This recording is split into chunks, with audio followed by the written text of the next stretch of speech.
The twin suns beat down on the alien marketplace, turning the stone streets into rivers of heat. The air shimmered, and every breath felt like swallowing fire. Lyra moved through the crowd slowly, her head low, her small hands gripping the strap.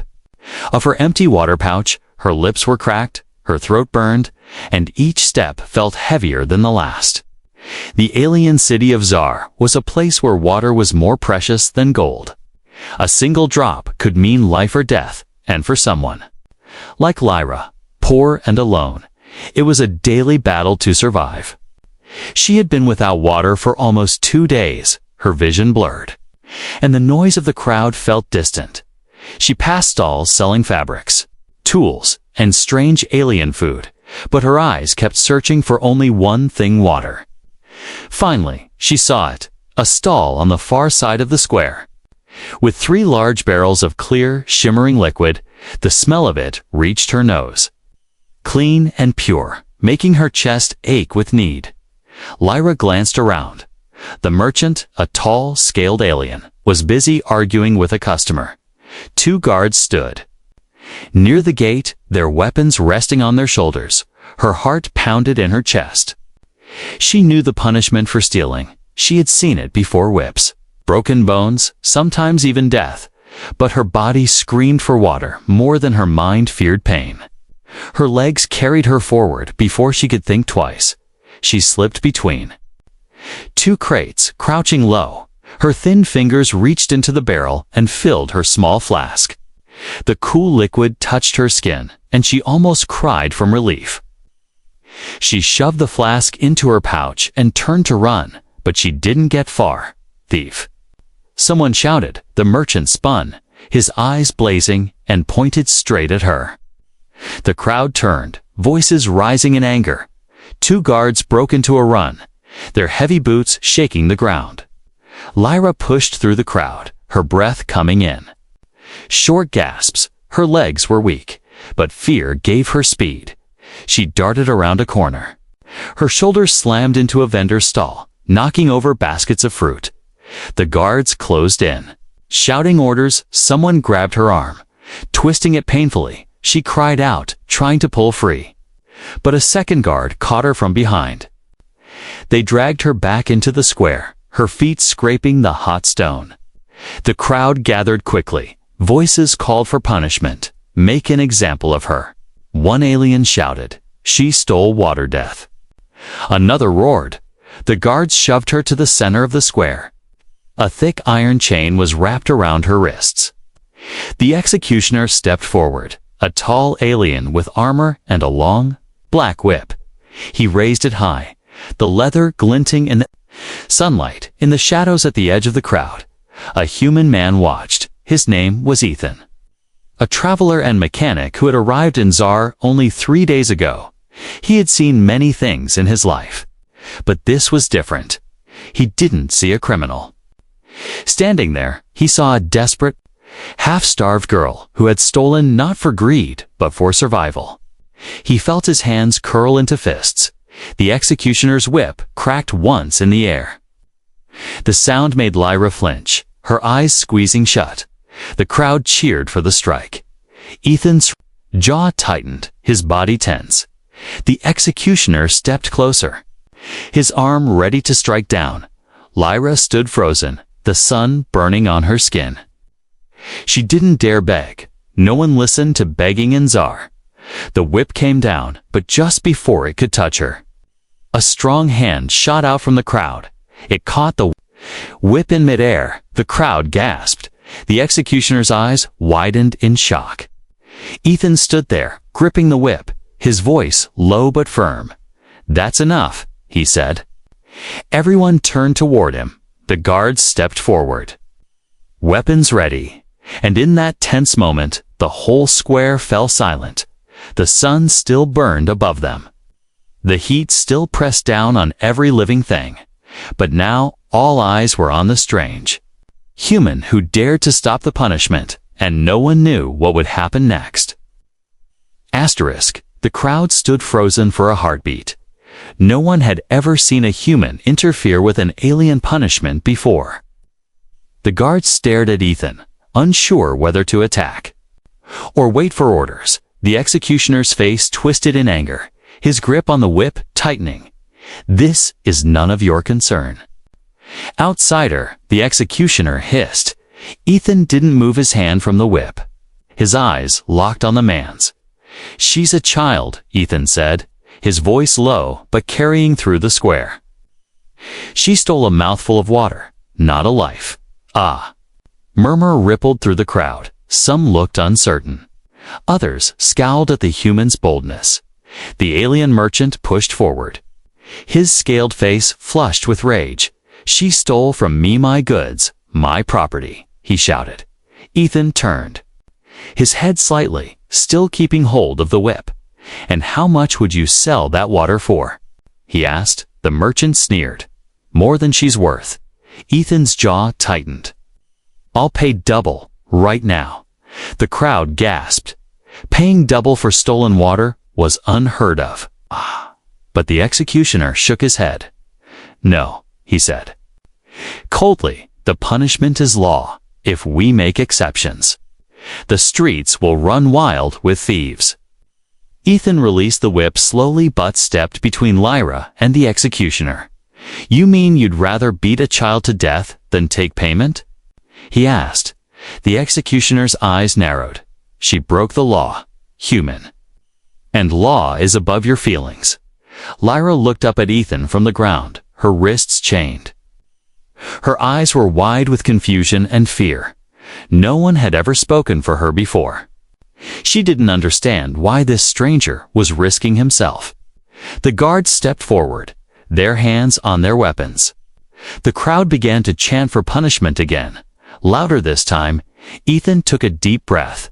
"Then you'll have to punish." "Me too," he said. "I'm claiming responsibility for her." The chanting faltered. The crowd fell into shocked silence. No outsider had ever challenged the law so openly.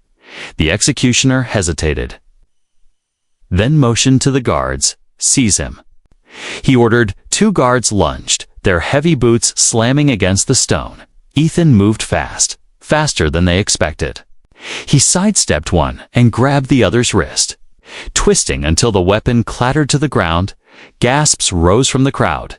Humans were rare in Zar, and many had never seen one fight. Ethan's movements were sharp and precise.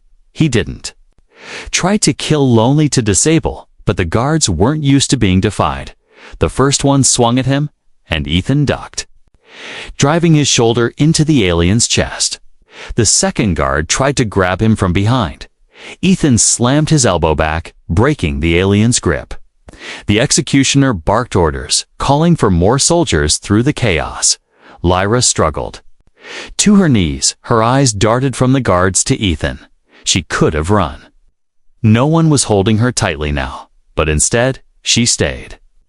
She didn't know we maybe because leaving would mean this man was hurt for nothing. The merchant shouted again for her death, his voice almost lost in the noise. Ethan glanced down at Lyra briefly. "Stay behind me," he said firmly. Her head nodded before she could think. 4 more guards rushed into the square. Ethan knew he couldn't fight them all forever. He raised his hand slowly, showing he wasn't attacking now. "I'll go with you," he said. "But so does she." The commander of the guards stepped forward, his armor gleaming in the sunlight. "You want her fate tied to yours?" he asked with a smirk. Ethan nodded. "Yes, I do." The commander studied him for a moment, then gave a short laugh. "Very well," he said.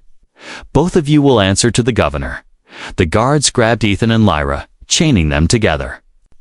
At the wrists, the crowd parted as they were marched out of the square. Some watched in silence, others spat on the ground as they passed. Lyra's head hung low, but she glanced up at Ethan once. "Why?" she whispered. Ethan didn't answer, only gave her a small, reassuring look. The gates to the governor's hall loomed ahead. Tall, black stone doors carved with symbols of power and punishment. Inside, Lyra knew no mercy existed, but for the first time in her life, she wasn't walking into danger alone. And that small truth made her heart beat differently. The governor's hall was silent, except for the echo of heavy boots on polished stone. Ethan and Lyra were dragged inside, their wrists still chained together. The air was cool compared to the burning heat outside, but it carried the smell of metal and dust. At the far end of the long hall sat the governor, a tall alien with silver skin and eyes like black glass. He leaned back on his throne, studying the two prisoners with a slow, cold gaze. The guards bowed their heads before him. "Governor Tharvak," the commander said. The human interfered with the punishment of this thief. Tharvak's eyes moved lazily from Ethan to Lyra. "A thief and a fool," he said. His voice smooth but sharp. Ethan met his gaze without flinching. "She stole because she was dying of thirst." Ethan said, "I offered to pay, but your guards refused." The governor tilted his head. "Payment is meaningless if the law is broken," he replied. "Without fear, there is no order." Lyra shifted nervously, her chains clinking. She knew there was no kindness in this room. She had seen too many people dragged in here and never walk out again. Ethan, however, didn't look afraid. He stepped forward until the chains pulled tight. "Then punish me instead," he said. "She's a child. She doesn't deserve this." The room went still. One of the guards snorted in disbelief. The governor's lips curved into a slow smile. "Interesting," he said. "You would take her place, human." Ethan didn't hesitate. "Yes," he answered. The governor tapped his clawed fingers against the arm of his throne. "Perhaps I should punish you both," he said. "That way your heroism won't be wasted." He stood, his long cloak trailing behind him. "There is one way to settle this," Tharvak said. "A trial by survival." Lyra's heart dropped. She knew what that meant. Anyone sent into the desert for the trial rarely returned. The governor gestured to the guards. "Release them into the wasteland," he ordered. "If they survive 3 days, they may leave alive." The guards yanked them toward the doors. Lyra stumbled, nearly falling. Ethan caught her with one hand, steadying her. "It's going to be all right," he murmured. She looked at him like he was mad. "Nothing is all right out there," she whispered. Ethan just gave a small, calm smile. "Then we'll make it all right." They were shoved out of the city gates. The heat hit them like a wall. The sky was a pale, washed-out blue with no clouds. The horizon shimmered. Endless sand stretching in every direction. The guards tossed a single flask of water at their feet. Lyra picked it up, feeling the small weight of it. It was barely enough for a day, let alone 3, as the gates closed behind them. The silence of the desert settled in. Ethan scanned the dunes, his eyes narrowing. "We head east," he said. "There might be shade in the canyons." Lyra followed without arguing. Her steps were slow, the chains between them making movement awkward. The sand burned their feet through worn shoes. Each breath was dry and heavy. Hours passed under the suns. Sweat ran down Ethan's neck. Lyra's lips trembled as she fought the urge to drink from the flask too soon. The wind began to pick up, carrying fine grains of sand that stung their skin. In the distance, dark shapes moved. Lyra's eyes widened. "Sandwolves," she whispered. Ethan glanced over his shoulder. The creatures were large, with lean bodies and glowing eyes. They circled slowly, testing the distance. When one lunged, Ethan shoved Lyra behind him. He grabbed a jagged rock from the ground, swinging it hard. The wolf yelped and backed off, its muzzle bleeding. The rest growled but didn't come closer. They followed for a while, their glowing eyes watching. Eventually, they faded into the dunes. Lyra's knees gave out. Ethan crouched beside her, offering the flask. "Drink," he said. She hesitated, then took a small sip, passing it back. By the time the suns dipped toward the horizon, the sand had cooled slightly. They reached a cluster of rocks, tall enough to block some wind. Ethan sat down, breathing Heavily, Lyra curled up beside him, shivering despite the heat fading. She looked at him in the dim light. "You didn't have to do this for me," she said quietly. Ethan glanced at her, his eyes steady. "I did," he replied, "because no one else would." They didn't speak after that. The desert night closed in around them. Somewhere in the dark, something howled. Ethan's hand tightened around the rock he'd kept, and the sand beneath them felt colder than stone. The second day in the desert began with a burning sky. The suns rose together, flooding the sand with blinding light. Ethan woke first, brushing grit from his eyes. Lyra lay beside him, breathing shallow, her skin pale under the heat. The single flask was almost empty. He took the smallest sip and then passed it to her. She stared at it for a moment before drinking, her hands trembling. They moved slowly, each step feeling heavier than the last. The wind had picked up overnight, leaving ripples in the sand that made walking harder. Their shadows stretched long in front of them. Every sound in the distance made Lyra tense. Whether it was a shifting dune or something alive, Ethan's mind kept calculating. He knew they wouldn't survive another night without shelter and more water. But he also knew they were being watched. Late in the morning, the watchers finally showed themselves. 3 riders on tall, insect-like mounts appeared over a dune. They wore black armor and carried long rifles. Lyra's eyes widened in fear. "They're desert hunters," she whispered. Ethan frowned. "They work for the governor," she added. "They make sure no one survives the trial unless he wants them to." The riders approached slowly, circling them. One of them leaned down, his alien face expressionless under a mask. "Your time is almost up," he said. Ethan stood tall. "Even with the chains still binding them, we've got one more day," he replied. The rider's gaze shifted to Lyra. "She won't last that long," he said, almost with amusement. Ethan stepped forward, blocking her from view.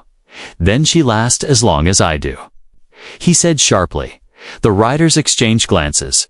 The leader raised a hand, and they turned their mounts away. Lyra watched them vanish behind the dunes. "They'll be back," she said quietly. Ethan nodded. "Then we'll be ready." By the time the suns began to sink, they reached a narrow canyon. Shadows stretched across the sand, offering a little relief from the heat. Inside the canyon, they found a small pool of water. It wasn't much, but it was enough to fill their flask. Lyra's eyes lit up. She knelt and drank deeply, letting the cool liquid wash away the taste of dust.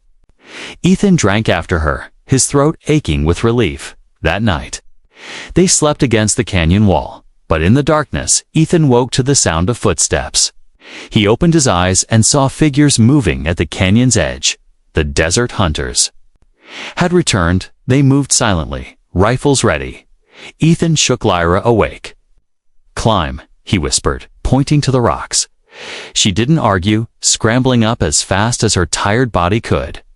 The hunters stepped into the moonlight.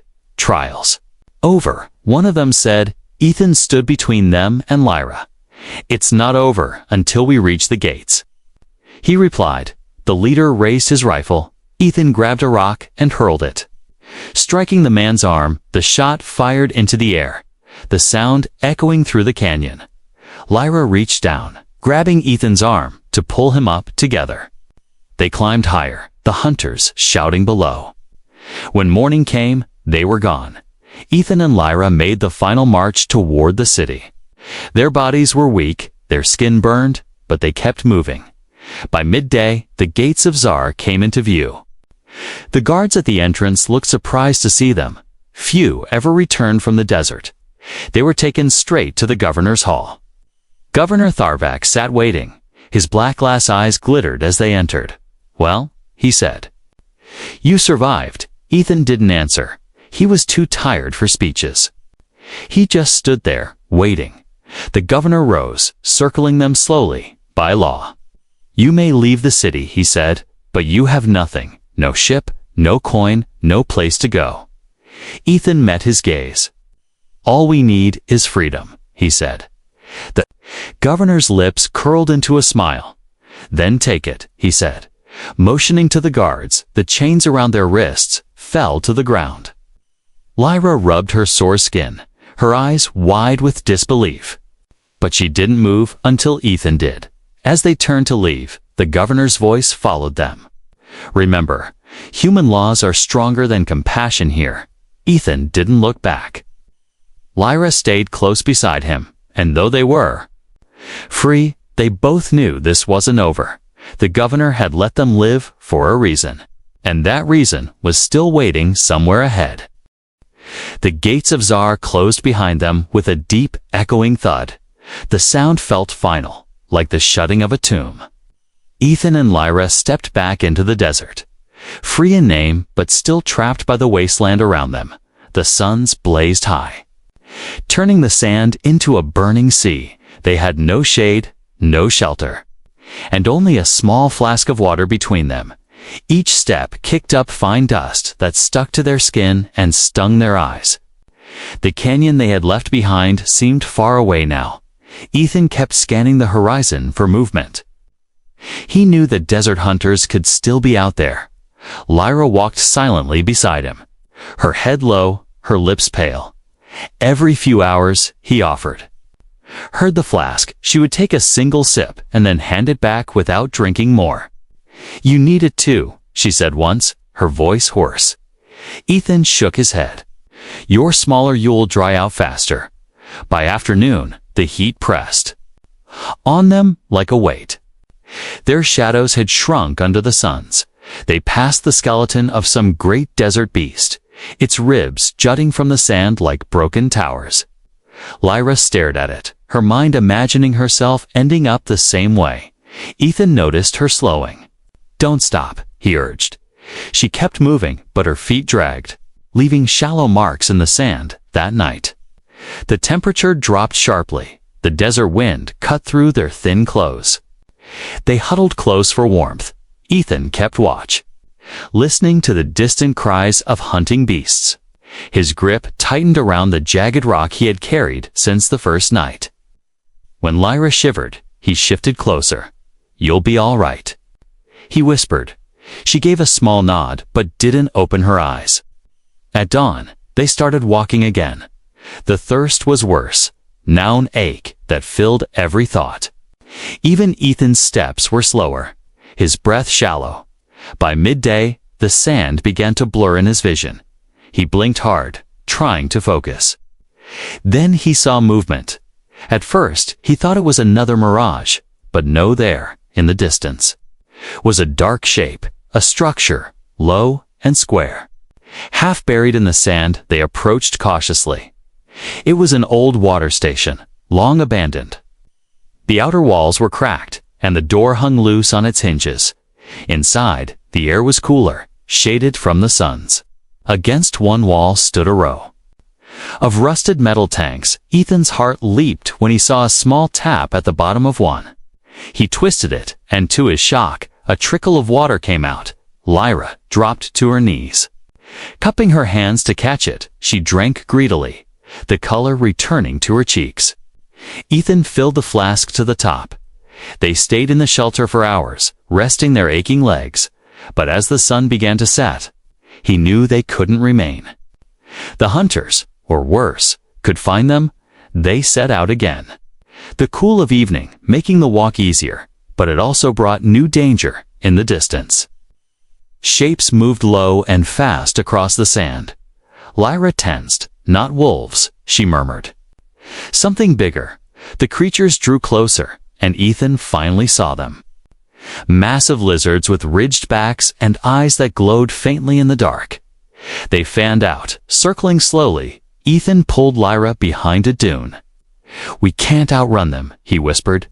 She looked at him with wide eyes. "Then what?" she asked. "We scare them," he said. He scooped up a handful of dry sand and flung it into the air. The wind carried it toward the lizards, making them hiss and blink. Then Ethan roared, charging toward one with a rock raised high. The sudden movement startled them. They scattered, their long tails whipping the sand. Ethan returned to Lyra, breathing hard. She stared at him in disbelief. "You're crazy," she said. "Sometimes that's the only thing that works," he replied with a faint smile. They walked until the stars filled the sky. The desert at night was silent except for the crunch of their steps. At last, they found a ridge and lay down beneath it. Lyra curled up, clutching the flask to her chest. Ethan lay beside her, his eyes fixed on the horizon. They were still far from safety, but as long as they had water and each other, there was still a chance. The morning came without warning. The first rays of the sun crept over the ridge, flooding the desert with light. Ethan woke to find Lyra already sitting up, staring toward the horizon. Her face was pale, her lips cracked. Again, the flask was almost empty. She handed it to him without a word. He took the smallest sip, then passed it back. "Drink," he said. She shook her head. "You need it more." They began walking east, following the faint outline of mountains.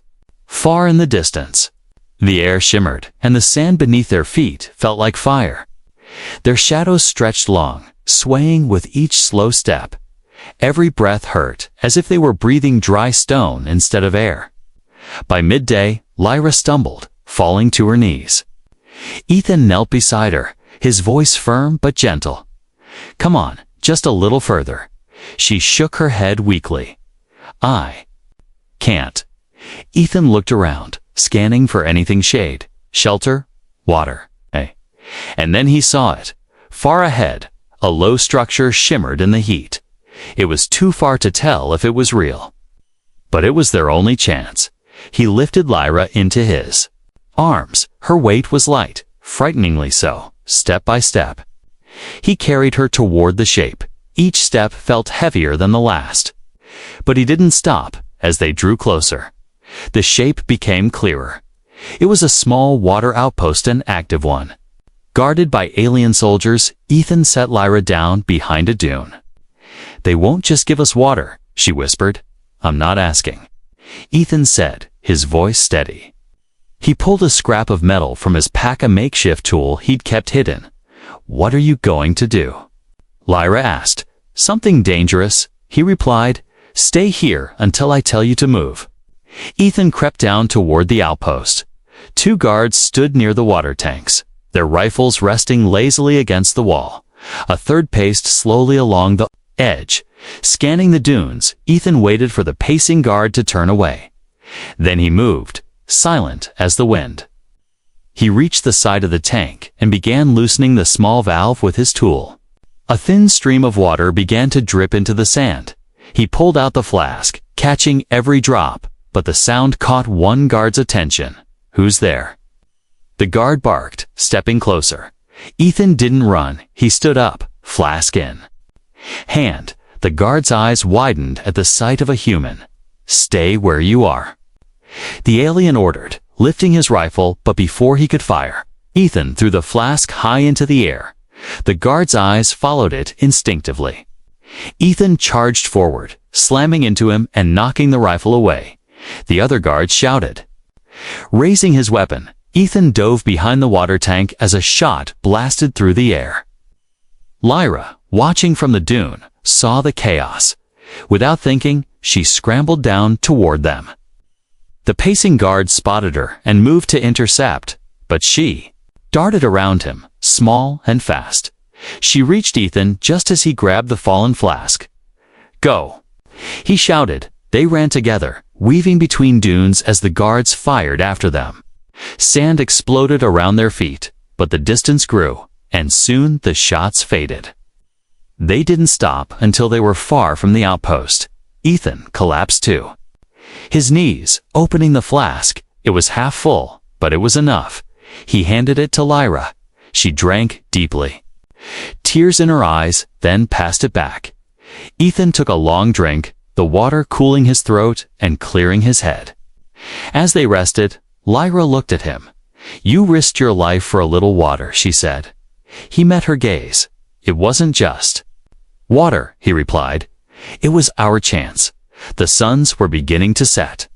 Painting the sand in gold and red, they still had one night to survive before they could reach the city gates. And Ethan knew the governor would not welcome them kindly. But for now, they were alive, and that was enough to keep walking. The final night in the desert was cold. The stars stretched endlessly above them, sharp and clear in the black sky. Ethan and Lyra huddled together behind a low dune. The small flask sat between them, half full. They had made a rule no more. Drinking until morning, every drop mattered now. The city gates were only hours away, but so was exhaustion. And the desert never gave anything without taking something in return. Ethan stayed awake, watching the horizon for movement. He thought of the governor's smile, the way his words dripped with cruelty. He knew this trial had never been about justice. It was a show, a game. Something to remind the city who had the power to decide life and death. But Ethan also knew. They had already beaten the odds. They were still alive, and that meant the governor would have to face them. He allowed himself one quiet moment of pride. Not for himself, but for Lyra. The girl who had walked through hell and kept moving. When the first light touched the sand, they stood. Their legs were stiff, their bodies sore. Ethan gave Lyra the flask. She drank. Then handed it back without a word. They began walking. The city walls grew taller with every step. The air seemed heavier, carrying the scent of stone and smoke. As they approached the gates, the guards spotted them. Shock flickered across their faces. No one had expected them to return. The gates creaked open slowly. The sound was almost like a growl. They were led inside without ceremony. The streets were quieter than usual. Word had already spread. 2 survivors had returned from the trial. Some people stared from doorways. Others whispered behind their hands. A few even looked away, as if ashamed. Ethan ignored them all. His eyes stayed fixed on the governor's hall ahead. Inside, Governor Tharvak sat on his high throne. The black glassed eyes glittered. "Well," he said, his voice smooth, "you made it?" Ethan didn't bow. "We survived," he said. "Now let her go." The governor's lips curled into a faint smile. "By law, you are both free to leave," he said, "but you leave with nothing." Lyra stepped forward, her voice quiet but steady. "We leave alive," she said. "And that's more than you wanted." The room went still for a moment. Then Tharvak laughed softly. "I underestimated you, little thief," he said. "Perhaps there's more to you than hunger and thirst." His gaze shifted to Ethan. "And you, human you've cost me my spectacle, my entertainment." Ethan's eyes didn't waver. "You've already lost more than that," he said. "You lost the chance to prove your law is stronger than compassion." The governor's smile faded slightly, but he waved a hand dismissively. "Go, before I change my mind," he said. The guards unchained the doors. Letting the sunlight spill into the hall, Ethan and Lyra stepped outside together. The air felt different, still hot, still heavy. But no longer suffocating. They walked through the marketplace where it had all begun, the same stalls, the same crowd, but now the people's eyes followed them. Some with curiosity, some with quiet respect. Lyra glanced at the water stall. The barrels gleamed in the light. She didn't slow. She didn't need to when they reached the edge of the city. Ethan stopped. "This is where we go our own way," he said gently. Lyra looked up at him, frowning. "What do you mean?" she asked. "You're free now," he said. "You can choose where to go, what to do." She was quiet for a long moment. Then she shook her head. "You risked everything for me," she said. I'm not going anywhere without you." Ethan studied her face. She wasn't the frightened, desperate girl he had met in the square. There was strength in her eyes now. He smiled faintly. "All right," he said. "Then we go together." They stepped out into the desert once more, but this time they walked not as captor and saved. Not as strangers, but as something closer to family. Behind them, the city gates closed with a heavy thud. Ahead of them, the horizon stretched wide and endless. Ethan glanced at the flask in Lyra's hands. It wasn't much, but it was enough. And as they walked into the light of the twin suns, they knew that whatever came next, they would face it together.